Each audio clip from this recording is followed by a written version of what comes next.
Welcome to another episode of Out of the Blank podcast. I'm here with Jane. Hi there. Hitting you with that enthusiasm. Jane, I know a little bit about you from your Twitter bio and everything like that, but if you want to explain to everyone out there listening who you are. Yeah. Well, I'm a PhD student at the University of Manchester. I've just finished my second year of my PhD studies. I'm just going into my third year now, which is really quite the tough year where I've got to start analysing my data and producing some facts about what I've got. But what I'm here to talk to you about today is my research, which is on ponies in Iron Age Britain, and that human and equine relationship and all the sort of ephemera that goes with that. So that's chariots and horse gear and burials. So there's lots and lots of interesting stuff that goes with that. Why did you specifically choose ponies? Is that just something you came across and you noticed that was like, because I think throughout history, we get to see the glamour or what people would call brutality now, but you see the strengths of like armies and stuff of that sort. But there's so many minor key features that get included in history that really don't get talked about a whole lot. And I'm guessing that's probably with the same thing with the ponies, for instance. That's definitely one of the things. Now, ponies I refer to specifically because in Iron Age Britain, you only find they're very small. They're less than the 14.2 hands high, which I think is about 144 centimeters to the withers, which is kind of the top of the shoulder. So they're quite small animals. They're not these big thoroughbreds or shire horses that we have around today. They're small, they're stocky, they're hardy. They suit the conditions of Iron Age Britain, that they would be able to eat out in the open on the moorlands without too much sort of care and attention, really. They can take care of themselves. But you find in history and in archaeology that sometimes certain things get overlooked. And there's so much, I would call it horse gear. So that's things like the bridle bits, the tack, the chariot fittings, the turrets, which are the rain guides on the chariots. You find so much of that stuff scattered around. Metal detectorists find so much of it, and it all gets recorded on what we have here, which is called the Portable Antiquities Scheme. So that's where people can ask it's run by the British Museum, but there's certain liaison officers that will record all these finds for metal detectorists. And we have a huge database of all this horse gear, but no real understanding of the animals behind it and how they fit into society. So that's why I picked up on that. And it's the same in history, really. I think there's a brilliant quote by, what's she called? Susanna Forrester, I think she's called. She's written a book about horses through history. And she says that they've often been overlooked, and we've made everything from buttons to thrones from horse remains. So it's just one of those things that all the blingy material and all the exciting stuff like the chariot itself gets so much attention, but you can't have a chariot without the animal that pulls it. So yeah. It's that kind of thing, really. Well, it's like if you look through any tales or any type of historical records that we have, there's more of an interaction of accounts about swords, like a sword, hold that close to you, make sure it's sharp in case you ever need it in war. You don't really hear a lot that gets talked about a horse or any type of, and even in a Western movie, for instance, you see them, like, tying up their horse to a certain type of part and going over to the campfire and having the whole story or whatever that goes with it. But they never really talk about this vehicle that they use because it is treated as a vehicle, much like we would treat our cars. But it's something more than that. It's an animal that you have to feed, much like you have to put gas in your car. There's a more intimate connection with it as well too. I think the Native Americans were probably one of the specific groups that really understood that aspect of things, because they also believed in animal spirits as well too. So having a more of a connection with everything around you, much like a horse. That is so true. And I've actually looked at some of the Native American ideas of how they relate to horses, to think about how they might have related to horses in the past. So I was reading, what's it called? I can't remember. There's a book I got from the museum in America. Empire of the Summer Moon? No, it's not. I can't remember what it is. I've got it in my office. But it's all about how Native Americans relate to their horses and how they would have viewed them when they first saw them. So they thought they call them sky dogs. So they thought they were messengers from the gods, kind of thing. So that it really does tie in with archaeology very well. And that's one of the things I've been quite interested in, because alongside all the material culture, I've been looking at things like ancient texts. So there's one which is called the Rig Veda. I don't know whether you've heard of it. It's a really old text. It's kind of a forerunner of the Hindu texts. It's from maybe the 2nd millennium BCE. So it's an Indo-European text. But they base the way they see the world on gods riding chariots and being pulled by ponies and lots of other animals. And it's an absolutely brilliant text, because it kind of puts into context how they see Dawn traveling in. So she comes in riding on a chariot. They have, they're called the Aspen twins, and I see these as kind of supermen, really. They ride together in a special chariot, but they go and rescue people who are in trouble. And their chariots pulled by all kinds of different animals so that they can travel between different spheres. So they can travel through the sky, they can travel on the land, they can travel through the water, they can travel to the underworld. It is absolutely brilliant. And I just think, wow, you just don't think of the world that way these days, because we have all this knowledge about science, how the planets work, how the seasons change. But people in the past made sense of the world in different ways. So that really fascinates me as well. When it comes to the aspect of like you studying horses or chariots or anything that happens to do with ponies, for instance, are you coming across more than before, like naturally being taught? For instance, if you study a Greek mythology class or anything of that sort, you start to understand there's a lot of it out there. It just doesn't really get talked about in the mainstream of things. And I feel like it's just like if you buy a car that's Jeep, then you see Jeeps everywhere. I'm guessing that's the same thing with your research. You start studying ponies. Next thing you know, you start seeing more and more accounts of ponies because now you have a narrowed in search. You're noticing that small detail that a lot of people overlook. Yeah, that is so true. And you find there's little niche sessions in conferences that will concentrate on ponies. I participated in one earlier in the summer, and there was some fantastic presentations there. There was one about, I can't remember the chap's name, but there was one about, I think it was Pomeranian funerary races. So this was about horse racing to do with death, and horses being an animal that can travel between different realms again. So I thought it was all really fascinating. There's so many different kind of myths and things. So you've got in Scotland, you've got the Kelpie, which is this mysterious horse that comes out of the sea and can kidnap people. It's all really fascinating stuff.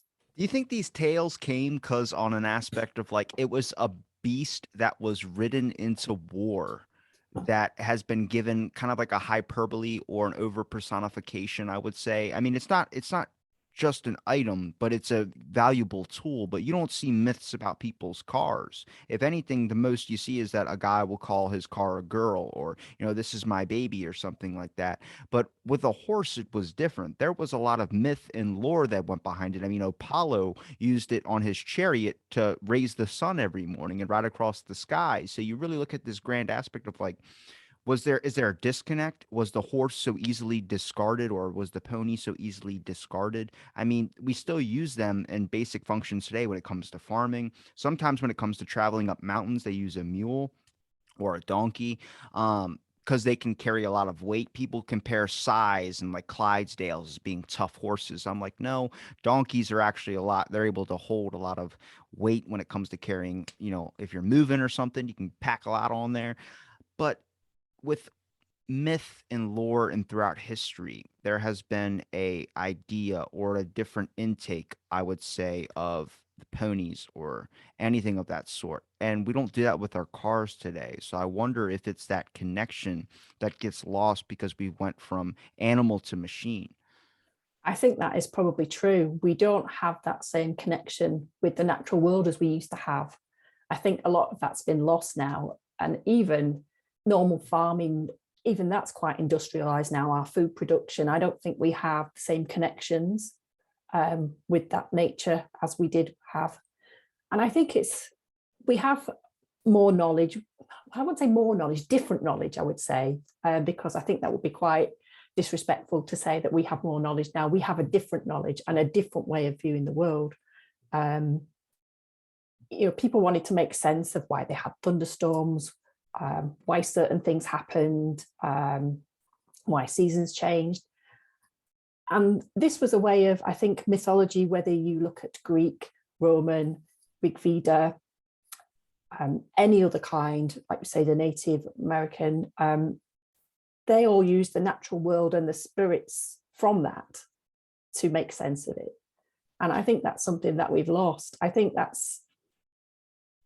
would have loved to have lived in a world like the Rig Veda, where they've got chariots riding around everywhere. You've got Surya, the sun, having a race with Indra, the god of war, who tears the wheel off the sun chariot. It's fabulous, absolutely fabulous. I would like to be there when they first discovered that you can put wheels on something and start Yeah, moving. yeah, Because I think when you're a kid, you don't really understand. Like cars are fascinating for children because they're going so fast. But to us, it's like we ignore that on an everyday basis. But it's like if me and you decided to sit in a car seat in NASCAR and then we're speeding going 200 miles an hour or something, we're freaking out because it's going so fast. But to them, it's normalized. I want to be yeah, there when yeah. they were first discovering like not walking anymore, but now moving, like that 5 miles an hour, that 10 miles an hour. They're like putting their hands up like they're on a roller coaster. But if I had to ask you, what is the most, I guess, what you take out of like something that you personally have learned that really sticks into your mind?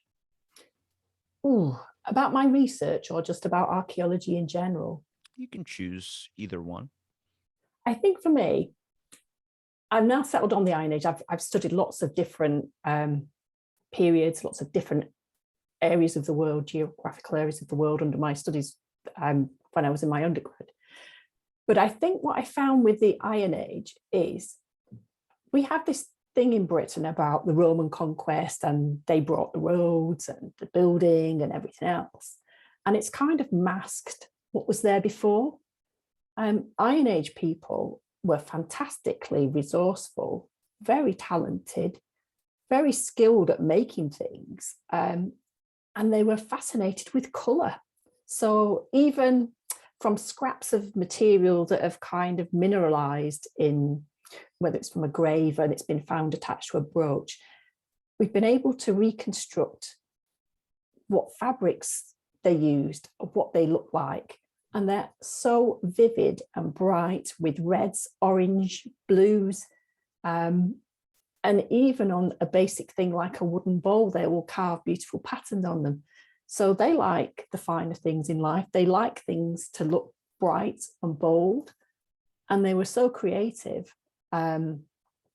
If any of your listeners want to have a look at some of the material, I would recommend looking at something from Glastonbury Lake Village, or a place called, which is just a few kilometres from it, Mere Lake Villages.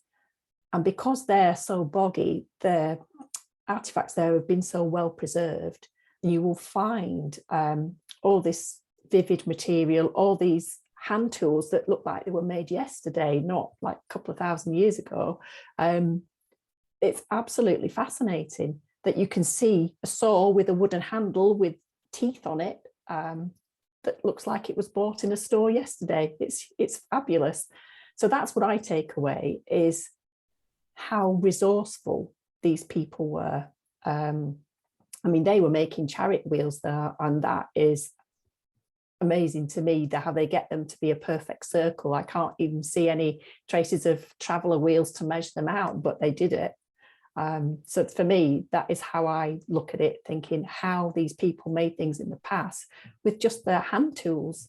It's It's definitely more of fabulous. a geographical type thing because if you look, anyone I've talked to who studied the Iron Age happens to be from the UK. And then in the US, there's a kind of a disconnect. I don't also with the creativity aspect as well too, because my buddy Chris Pope, he studies iron bauxites, and Oh I think yeah, it's the Ribble Mercy or the Ribble Mary that he pulls out these giant things of like iron.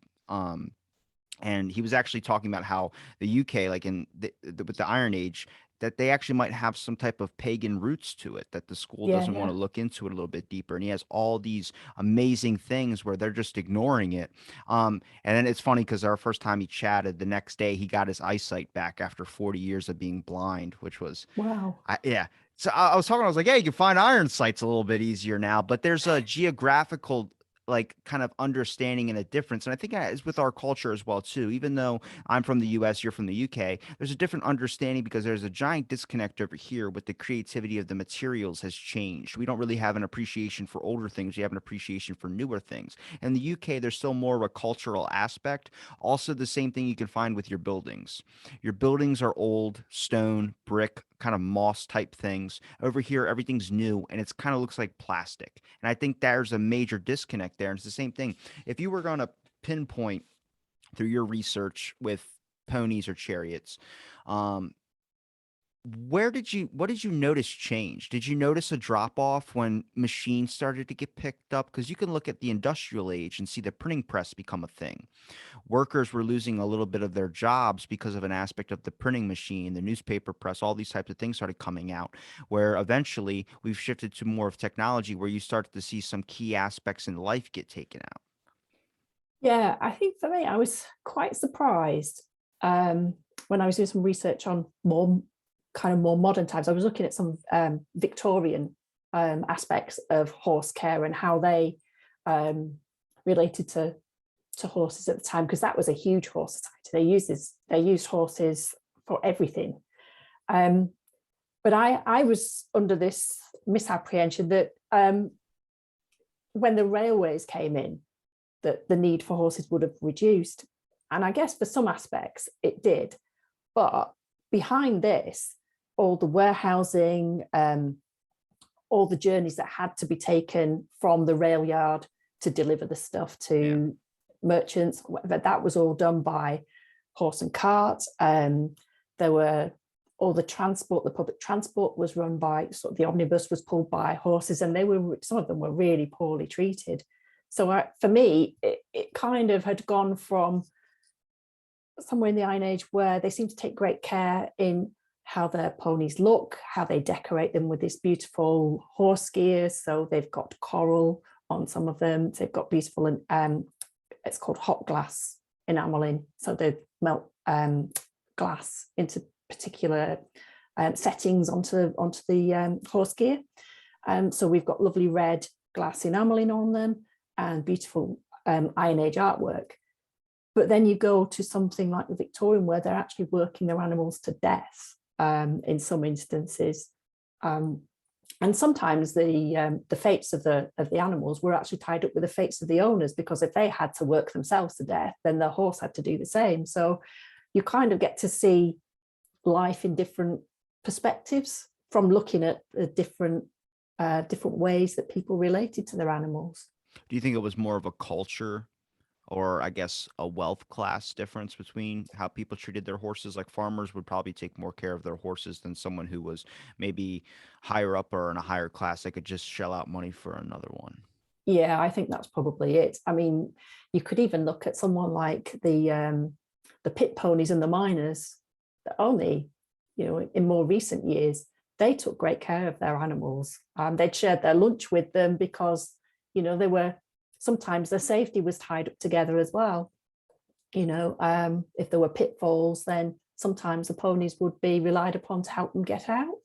So, but they were more kind of seen part of the family, I suppose, in that respect. But the Victorians, I think, was probably the start of a lot of consumerism.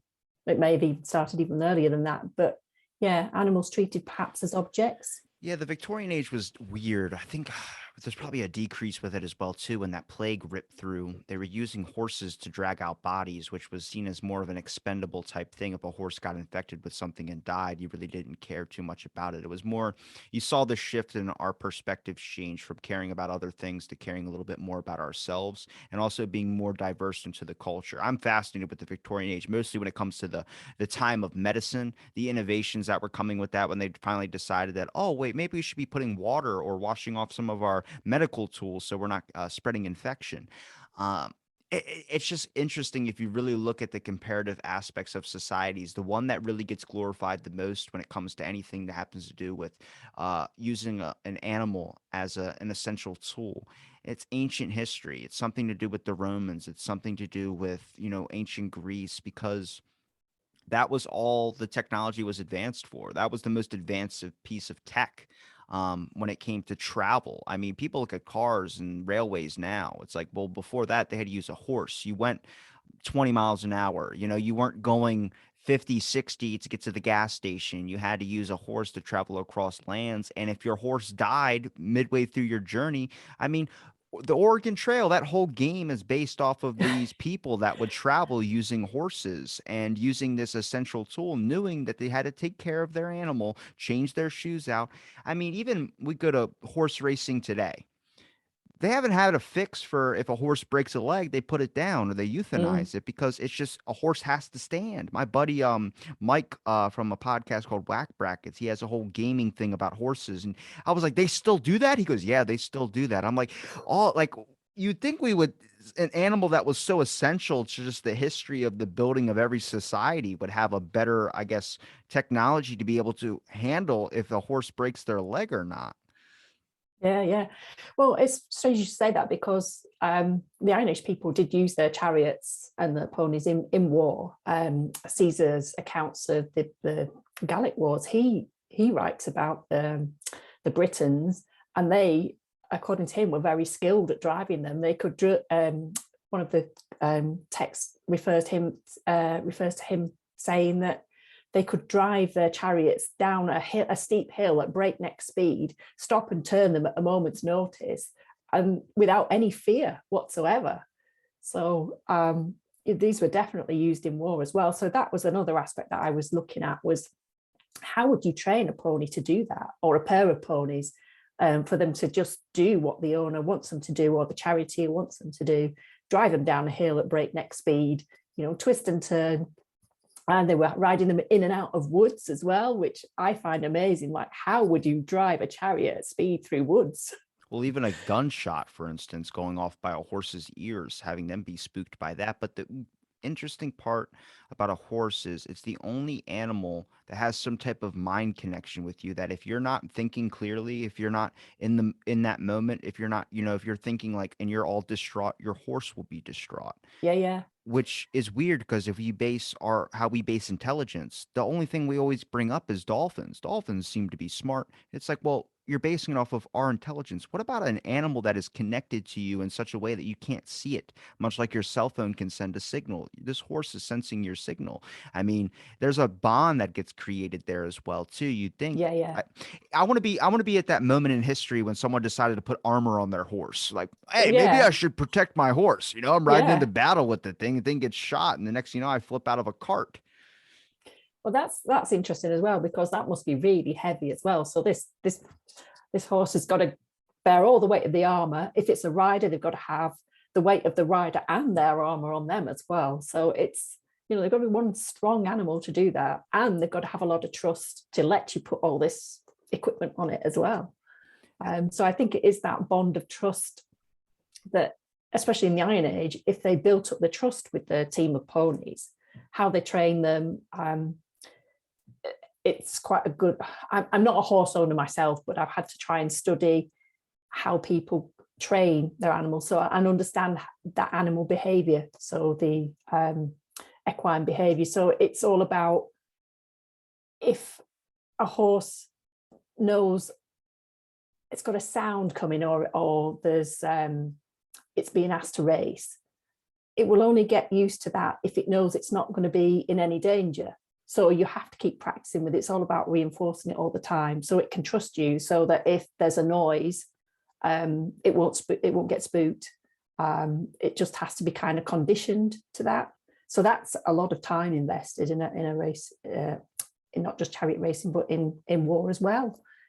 It's Why did they it's dis- definitely a relationship of trust. Why in history did they decide to use a horse instead of using some other type of animal? Do you think it might be that connection thing that we talked about? Maybe it's because you have to break in a stallion. You have to break in a horse when you ride it. It's developing a relationship where this thing can trust you. It's an equal mutual respect.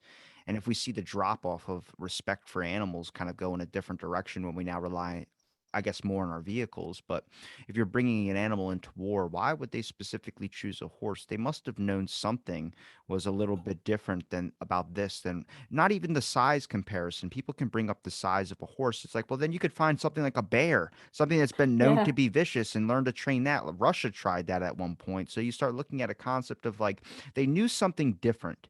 They understood something different. It wasn't like, oh, this was the most valuable thing in the area. This was something that's like you understood that this thing had more capabilities in it to be useful than it does to just let it sit there. Yeah. And I think the horse itself is a very strong animal. So that's one thing in its favor. They're very intelligent. They do understand a lot. And I know a lot of people that I know that own horses. They have this strong connection. They feel as though they understand their horse and it understands them. So there is this sort of like mental connection, but they're also very fast. I mean, they are, when I was looking at why people might have chosen horses, they're built for speed. They're built really to survive on the grass steppes of probably Central Asia. That's kind of the region that they think they originated from, but there is debate on that at the minute as to which type of wild horse they descended from. That's the domesticated horse. But they're meant to live in this grass steppe, which is open, and they don't have any other sort of way of defending themselves other than run away. I mean, they can kick, but their best line of defense is if they've got a, I don't know, mountain lion chasing them or whatever, a leopard, then they need to get away as quickly as possible. So that's why they've got this massive heart and lung system to get away out of danger as quickly as possible. So you've got the speed, you've got the mental connection. And I think the way that you can train them as well. Plus, they don't have massive claws, or what a horse bite could be quite Well, there's a dangerous, reason they and you call it could get a kick. horsepower. When they call it Well, yeah, horsepower, I saw a horse kill a crocodile by stomping on its head. I was like, yeah, that's a tough animal right there. yeah. So you've got to avoid the hooves, because they can be really dangerous, and obviously you can die from Yeah. a horse kick. So I think it's probably human and horse have been learning about each other over the centuries. I think that's probably what it is. But because it's so fast, but I have no idea why anybody would have thought, I know, I'll climb upon this animal and see if I could ride it. It just seems a bizarre thought to me to be the first person to do that. That ride probably lasted 5 minutes, and they were like, maybe I should put something to sit on this thing with because that hurts. Yeah, yeah. Well, actually, Iron Age people didn't have saddles, so they just had to cling on. I couldn't even imagine. I rode a horse once without a saddle. It lasted 2 minutes, and I was like, I'm good.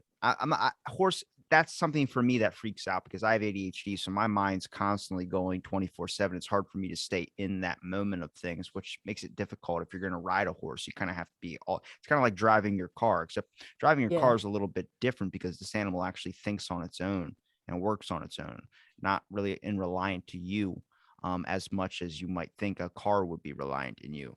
Um, yeah, yeah. Through your research, what's one story that you've heard that you find interesting that maybe someone out there listening would be able to might pique a curiosity, dive in a little bit more? Um, oh, now there's so much. What can I think of? I'm just trying to think what. I'm not looking for a Rocky of horses. I'm just looking for a something that might pique someone out there listening because I think everyone goes like, "What's so interesting about a pony?" And I'm like, I think there's a lot to it than that. I think what happens is that nothing really gets talked about in something when they always focus on the essential wars through school or things that are like major Yeah, moving factors. And I'm like, well, you got to pique somebody's curiosity in something that doesn't really get talked about a whole lot. yeah, yeah.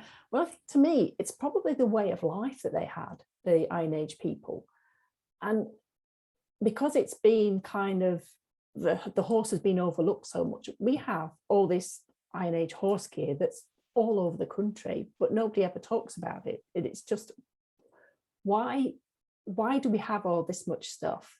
Nobody ever talks about the animals.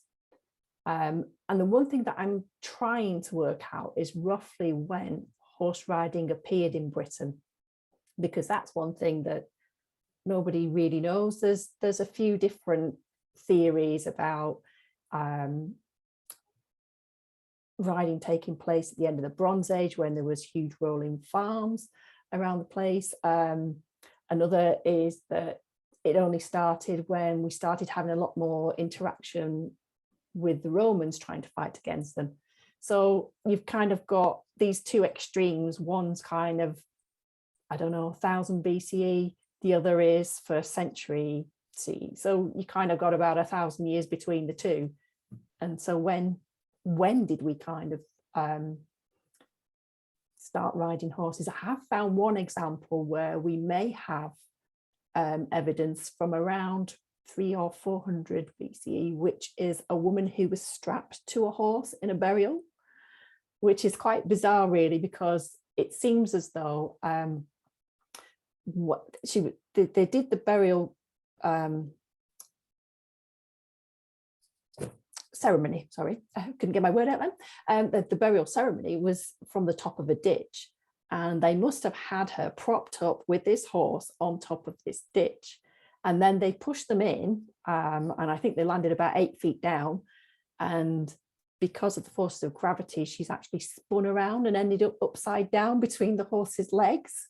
But to me, that says something about this woman is known for being on a horse during her lifetime. So they've sent her off into the afterlife on a horse.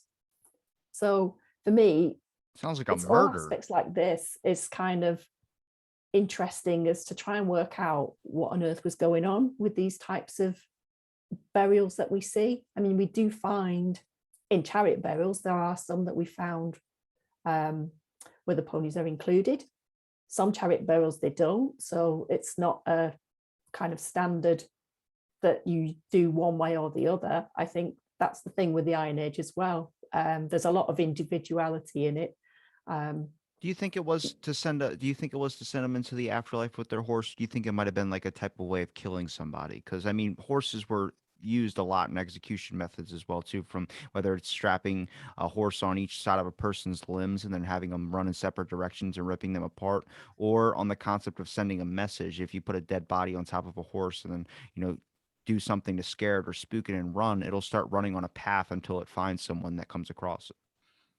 Yeah, I know. I don't know exactly why they would have done that. I mean, it's possible that they would send her into the afterlife, but she was a very old lady, old in the terms of Iron Age. She was probably around about 50. She had a lot of problems with her bones. She had quite a hard life.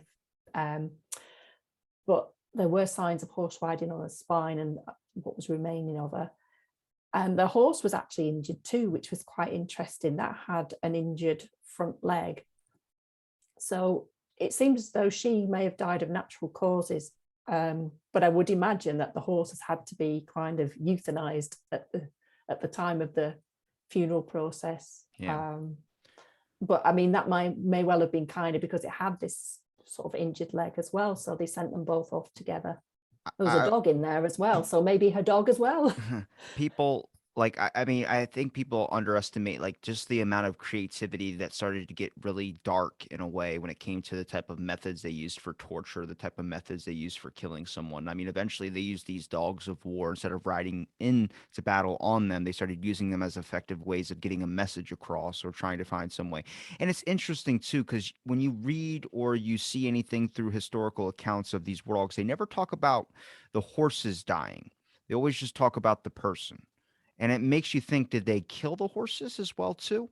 Or were they just something that they didn't even bother with? Like they weren't afraid of them at all. You'd think if you wanted horses for your army, if you killed someone, you'd take their horse. But you never hear a lot of talk about what happens to these things. They just run off and go live to be free somewhere else, or what happened after that. Yeah, that's an interesting thought. I think for this particular example, I think it wasn't a torture or anything. I think it definitely was sending this woman off to the next life with a horse. So to me, maybe they had this close relationship in life, and it seemed appropriate that they had this close relationship in death. I mean, she didn't seem to have been killed or executed in any way. She seemed to have had quite natural death. But it is a very odd way to bury somebody. But that particular site, they had the remains of horses buried in the entrance ditches to the settlement. So maybe that horse was in some way her guardian. I don't know. There's a lot of different ways you can interpret it. And there's a lot of reasons why they use a horse on a coat of arms. A lot of family crests have horses involved in it as well too, because it resembles bravery and strength in a way too, because yeah, horses yeah, were so powerful. yeah, yeah. That's right. But so that's one of the things I'm trying to look at as well, is how they cared for them. So what age did these animals die? And there's a big range. There's a big range. There are some that we found that are probably only a couple of years old, but going up to 15, 16, so there is quite a big range. And that's the thing with the Iron Age, that they don't do anything standard. So they don't bury the dead in a standard way. They don't seem to do anything in a standard way. So it's all very individual. And I guess maybe not individual as a sole person, but maybe individual groups sometimes. So they all just do their own thing. How involved in your research are you with on the death aspect of things? I think you mentioned burial before. I'm just curious, is that like the same category? Is it linked in with horses, or is it like a because I get it, studying horses, you're like, maybe I want to try something else. And then you dip your toes maybe in the burial side of things. Well, we've got chariot burials. So they come sometimes with the ponies and sometimes without. Wait, so if the person died, did they bury horses with the person, even though the horses weren't dead? They did that Yes. in China, so I'm just curious. Yes, there's a very recent one. Is it Myland? There's a few that have raised their profile recently that have been found in East Yorkshire, which is a very it's a hot spot for chariot burials. There's so many of them being found in East Yorkshire, but some recent ones. There's been two where there's been ponies found with them, and one of them, the ponies are actually standing upright. So they've killed them and positioned them to stand up. And they think that at one point the heads of the ponies were sticking out of the grave. So it's Good God. it's a very curious one. But they think what's happened over time, because there probably would have been a barrow, which is like a mound put over it at some point. But over plowing over the years has kind of degraded that, and the horses' heads have disappeared. Yeah. But yeah, so you kind of get different contexts for finding the ponies in. So sometimes you'll find them in the chariot burials, sometimes in an individual burial. Sometimes you will find, and this is something that I'm really puzzling over, you will find parts of horses that have been deposited in ditches. So the legs, the feet, the hooves. Yeah, but could that be a Godfather thing where the mafia, they chopped off a horse's head and put it in the bed with that guy? I don't think so. I think it's probably linked to some form of belief. Now, if you look at somewhere like the Rig Veda, they have an actual, that's made up of hymns. One of the hymns, I think it's called a hymn to war, and they actually see the horse's hooves as a weapon. So I mean, they're hard. Yeah, I would see yeah, that. they are, but they talk about them being a weapon. So it's been reduced to a game now, horseshoes. Yeah. So I think there's a lot of different contexts and different body parts that have been placed. I mean, we may well never know, because obviously we can't be in the minds of people in the past, but we can only try to understand why people in the past have done what they've done. We can't ask them, and we can't get into their heads. So it's only a case of looking at the evidence and trying to think, well, why would they have done this? Yeah. So I'm getting a lot of limb remains turning up on sites, but what that means exactly, I need to do the analysis yet. But this is just kind of throwing some ideas around that maybe they saw it as a weapon, and if they're putting it in a perimeter ditch, that it's some kind of defense, or belief that it's some kind of defense. It's hard to say, really. Do you think maybe it was seen as like a guardian type thing, or maybe an omen? because like Egypt, they had cats, and cats would protect you or be the gatekeepers of the underworld, and that's why they usually a lot of times they really treated cats a little bit differently. Horses, for instance, depictions of myths when it comes to death was riding a skeleton horse, the headless horseman riding a horse. There was Yeah. this sense of linking it either to death, or was it seen as a protector? Was it seen as a vessel or a tool of an omen of death, or was it seen as like a crow as an omen of death in a way? Or was it seen as maybe a protector or maybe your vehicle to the afterlife? Yeah, and I think there's a lot of different interpretations you could put onto it. What's important for me is to look at it in the context of where it is, what it's associated with, to try and make sense of that. As I say, we'll probably never know because you can never ask somebody in the past why they've put these bones in this Time particular travel. place. But We'll get there. but but you can kind of, yeah, it would be great. But you can kind of try to look at other evidence or examples from elsewhere and see if you can try and pick some meaning out of it, because there's things like head and hoof burials where just the head and the hooves are represented, and sometimes they leave the skin on, so it looks like they've people in the past have had this, looks like an animated figure on poles, but it's not, it's just the head and the hooves. So there's so many different ways of portraying the horse in the past, If and I had different to, ideas. if I had to ask you, what's one thing that has really truly repulsed you about maybe something you came across in like a research, or something that was just like, oh God, it's tragic or horrible, what would it be? Oh, I can't think of what repulsed me in my studies with horses. One thing I didn't like was I was looking at chariot racing and comparing.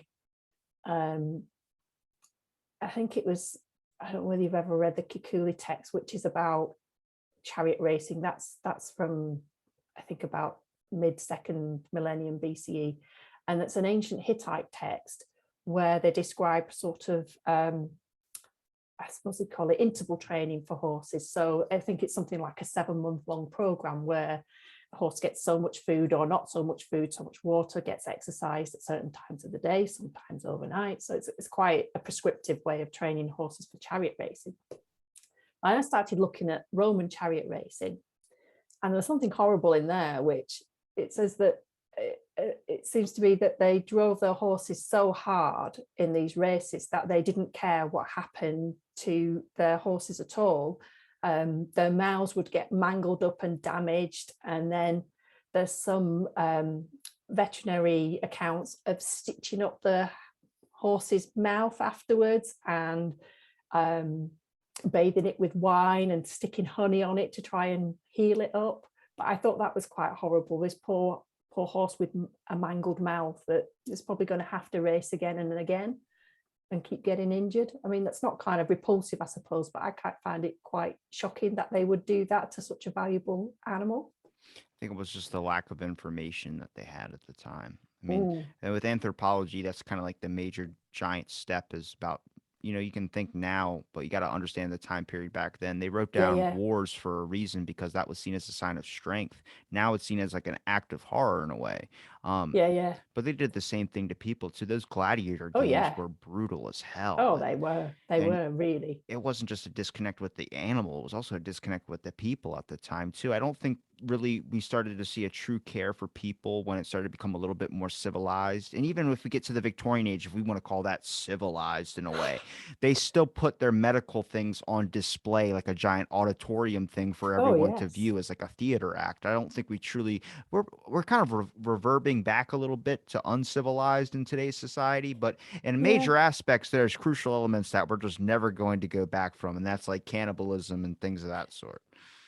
Well, it's funny you should say about the theatre, because that's why we call them operating theatres, because that's what they were at the time. Yeah. That's where that comes from. It's like a public spectacle. No wonder they didn't have a very good success rate of their early patients if it's full of germs and people gaping at them. That's why doctors made house calls, is because you're more likely to die from infection at a hospital than going to the doctor coming to your home. Those plague Yeah. masks, though, are like probably the coolest things I've ever seen, though. They're in the shape of a bird. I'm like, you would think we would have something in the shape of a horse if we use them so much. Yeah, I don't think I've seen those. To look them up. And if there's one thing that you're working on, or if there's one thing out there that you're curious to know more about, what would that be? Oh, now then, that's a Hit me good with some tough question. stuff. I got some good ones. Oh, yeah, that is a tough one. I'm trying to think, what else have I studied? See, I throw you Oh, off with some of my other questions, and I hit you with this one. yeah, I don't know. Relating to archaeology, in my own research is something that I do all the time, but there are other sort of periods and things that I do enjoy looking at. One of the things that I studied at undergrad, and I couldn't take it any further after that, was looking at some African archaeology, which is absolutely fascinating. Um, Looking at the old kingdoms there and the material that they produced. Unfortunately, a lot of it got looted in colonial times, and I can well understand that people being upset about that and wanting their material back, such as the Benin bronzes, but the craftsmanship and just the way that they had their societies organized is absolutely fascinating. And I think that's something that people don't realize, because it's not something that's kind of been looked at in a lot of detail. I think it is becoming more popular now, but it is really, really fascinating. I think there's a giant misstep with a lot of this stuff too. I think there needs to be grand places of cultural kind of sharing, not necessarily in the aspects because everything that people one person has in a museum, like I think it's the I don't know if it's Lancaster or not up there that has the what is it, the Rosetta Stone, and the museum is refusing to give it back. Oh, the And British Museum. yeah, so Yeah, I'm like I look, they're not gonna give it up. That's not gonna happen. You're asking them to give back something that's technically they say that they want or it's theirs.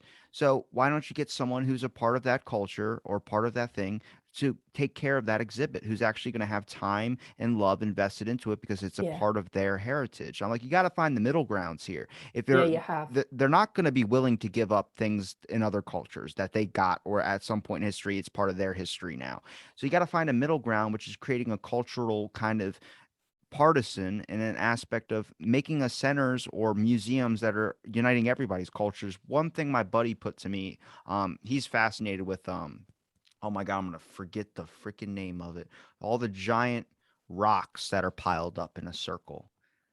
Come on, help me out here. Stonehenge. Stonehenge, yes. He told me, he goes, that's not my history. It's not your history. It's prehistory. That means it's Yeah, everybody's. And I'm like, I like that aspect of tackling things that it's not necessarily this person's culture or that person's culture. It might be so, but it's also creating that, not taking out that individual aspect and making it more of a whole unity aspect of things. That I'm like, if more cultures or more museums did that instead of showing heritage from one side, just making it a all human heritage type yeah, thing, yeah, but talk about a specific area. It's just the words that are used. They're very, very divisive and very, very detailed to exclude certain groups, which a lot of people like the exclusion, but I'm like, I think it does more damage than good in some aspects. I mean, yeah. it's I nice think to have a so. safe space, but at the same time, it's good not to cut off or say someone can't learn about it because they're not part of that safe space. It's like, well, Mm, it should be open information for all. We're all one giant species. yeah, certainly. And we all have our own histories. My history will be different to yours. Um, Someone living in Mexico, their history will be different to somebody living in Australia. And everybody has their own point of view and their own concept of prehistory, which is not necessarily the same, because our Western view of the world has kind of taken over a lot of the ways that history is written, or in the past archaeology has been written. I think that's been recognized now, and people are starting to wake up and think, yeah, there is a lot more to this. um, Well, I differences mean, are important. I think the idea that you're they supposed are. to bond on your similarities, I'm like, well, your differences are going to help you learn more about each other Yes. and find an understanding. You're not supposed to agree with everyone in the world, but you're No. also not supposed to be afraid to disagree. You're supposed to have Yeah. general discourses like a chess match. When you were playing chess in the park and someone beat you, you didn't get mad and flip the board over. You were like, ah, you got me. I'll get you on the next one. That was the whole era of history that was supposed to escalate, but it's always been revolted back to, I mean, in so many ways, we're so much like ancient history or older history because we're still fighting, we're still causing, doing wars, and the idea of peace is never going to happen on this timeline, I think. But I think it's not so far off to understand that have a mutual respect or a mutual understanding Yes. that we don't necessarily need to put our hands into everything. Every country doesn't need to be involved in another country's business. I think it needs to be like a more of a we'll shake hands and this will be where we part. Yeah, yeah. I think that's good. I think that's how it should be, in that we understand people better. I think that's the source of everything, that of improving relations with people across the world and from different viewpoints. But yeah, what was I was going to say something, I've forgotten, it's come out of my head. I was going to say, for me with archaeology, I've learned a lot about looking at the world in different ways and trying to understand different viewpoints. And to me, that's why I like archaeology so much. And it has been seen in the past as quite a preserve of the white upper class. I'm working class, by the way, always have been, always will be. But I think that is changing now, and hopefully for the better, because I don't think it's healthy for that white privilege view to be so prevalent in the world. I think we need to look at people's difference. We need to celebrate that difference, and we need to understand that difference. And that doesn't mean people are good or bad or whatever. It's just different. And for me, looking at the past, I think it's trying to understand how people made sense of the world in different ways, what their values were, and not to judge them really, because it was set in a different time when they saw the world in a different way. So that's what's important to me, I think. And if there's one goal or through your research or whatever you're aiming for towards that, whenever you get done doing your PhD, what is that going to be? Are you going to go into teaching more about this, or are you going to transfer it into something else? I'd like to teach, if I can get the opportunity. Those are getting fewer and far between. But having said that, you don't need to do it as a profession. I volunteer as part of a community archaeology project. So there's things that you can do out in the community to use the skills, um, um, rather than just letting them go to waste.